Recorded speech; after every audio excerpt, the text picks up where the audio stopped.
Muscle ഇംബാലൻസിംഗ് ഈ ഒരു പേര് നിങ്ങൾ കേട്ട് കാണാൻ വഴിയില്ല. പക്ഷേ ജിമ്മിൽ വർക്കൗട്ട് ചെയ്യുന്ന ഒട്ടുമിക്ക ആളുകളും ഫേസ് ചെയ്യുന്ന വലിയ ഒരു പ്രശ്നമാണ് മസിൽ ഇംബാലൻസിംഗ്. എല്ലാ ആളുകളും ഏതൊരു ആവശ്യത്തിനും ഏറ്റവും അധികം ഉപയോഗിക്കുന്നത് വലതുകൈ ആയിരിക്കും. ആഹാരം കഴിക്കാനായിക്കോട്ടെ, എഴുതുവാനായിക്കോട്ടെ, ജോലി ചെയ്യാനായിക്കോട്ടെ, വളരെ ചുരുക്കം ചില ആളുകൾ മാത്രമേ നമ്മുടെ ഇടത് കൈ ഉപയോഗിക്കുന്നുള്ളൂ. അതുകൊണ്ട് തന്നെ ഭൂരിപക്ഷം ആളുകളും വലത് സൈഡ് സ്ട്രെങ്ത് കൂടുതലും ഇടത് സൈഡ് സ്ട്രെങ്ത് കുറവും ആയിരിക്കും. ഈ ഒരു പ്രശ്നം കൊണ്ട് തന്നെ വീക്കായ സൈഡ് മസിൽസിന് വലിപ്പം മാറ്റം സംഭവിക്കാം. റൈറ്റ് ഹാൻഡിനെ അപേക്ഷിച്ച് ലെഫ്റ്റ് ഹാൻഡ് ചെറുതായിരിക്കും, അല്ലെങ്കിൽ റൈറ്റ് സൈഡ് ചെസ്റ്റിനെ അപേക്ഷിച്ച് ലെഫ്റ്റ് സൈഡ് ഷേപ്പ് മാറ്റമുണ്ടാകാം.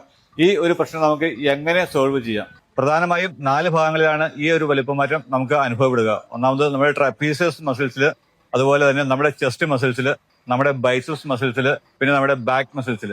3 കാര്യങ്ങൾ ശ്രദ്ധിച്ചാൽ ഈ ഒരു പ്രശ്നം നമുക്ക് വളരെ ഈസി ആയിട്ട് സോൾവ് ചെയ്യാൻ സാധിക്കും. ഒന്നാമതായിട്ട് നമ്മൾ എപ്പോഴും ഒരു സിംഗിൾ ആം വർക്കൗട്ട് ഫോക്കസ് ചെയ്യുക. 2 കൈ ഉപയോഗിച്ചുള്ള ബാർബൽ ബൈസെപ്സ് കേൾസ്, അതുപോലെ തന്നെ ചെസ്റ്റ് പ്രസ്, ഇത്തരത്തിലുള്ള വർക്കൗട്ടുകൾ കുറച്ച് നാളത്തേക്ക് ഒഴിവാക്കി നിർത്തുക. രണ്ടാമതായിട്ട് സിംഗിൾ ആം വർക്കൗട്ട് ചെയ്യുമ്പോൾ നമ്മൾ എപ്പോഴും ഫസ്റ്റ് റെപ്പിറ്റേഷൻ നമ്മുടെ ഇടത് സൈഡിൽ നിന്നും സ്റ്റാർട്ട് ചെയ്യാൻ നോക്കുക. അതുപോലെ തന്നെ ലാസ്റ്റ് റെപ്പിറ്റേഷൻ ഇടത് സൈഡിൽ തന്നെ കൂടുതൽ സ്റ്റോപ്പ് ചെയ്യാൻ ശ്രദ്ധിക്കുക.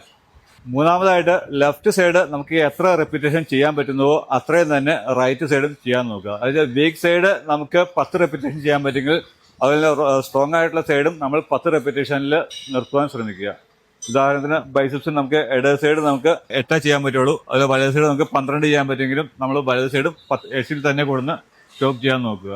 ഈ 3 കാര്യങ്ങൾ ശ്രദ്ധിച്ചാൽ ഒരു പരിധി വരെ നമുക്ക് 2-3 മാസം കൊണ്ട് ഈ ഒരു മസിൽ ഇംബാലൻസിങ് സോൾവ് ചെയ്യാൻ പറ്റും. ഇതുപോലെയുള്ള എക്സ്പീരിയൻസ് ബേസ്ഡ് വീഡിയോകൾക്കായി എന്റെ ഈ പേജ് ഒന്ന് ഫോളോ ചെയ്യുക. എന്തെങ്കിലും ഡൗട്ട് ഉണ്ടെങ്കിൽ ജസ്റ്റ് ഒന്ന് കമന്റ് ചെയ്യുക. ഓക്കെ.